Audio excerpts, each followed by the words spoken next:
सलामुअलैकुम। आज हम बात करेंगे कि हमें अफ़साना भोला और ख़ास तौर पर राजेंद्र सिंह बेदी के अफ़साने क्यों पढ़ने चाहिए और इससे हमें क्या सीखने को मिलता है। राजेंद्र सिंह बेदी का अफ़साना भोला एक ऐसी कहानी है जो इंसानी जज़्बात, दर्द और हकीकत की गहराई को दिखाती है। ये अफ़साना हमें ये सिखाता है कि एक इंसान की ज़िंदगी में बज़ाहिर छोटे से लम्हे भी किस तरह हमारे दिलो-दिमाग पर असरअंदाज़ हो सकते हैं।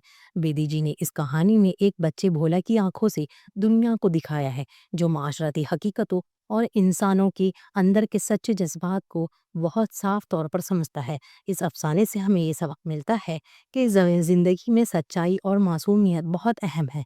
बेदी का लिखने का अंदाज़ हमें हकीकत की गहराइयों में ले जाता है, जहाँ हम अपने अंदर और बाहर की दुनिया को बेहतर समझ सकते हैं। तो अगर आप अपनी सोच और एहसासात को बेहतर तौर पर समझना चाहते हैं, तो राजेंद्र सिंह बेदी का अफ़साना भोला ज़रूर पढ़ें, जो मैंने अपने ही चैनल पर अपलोड किया है।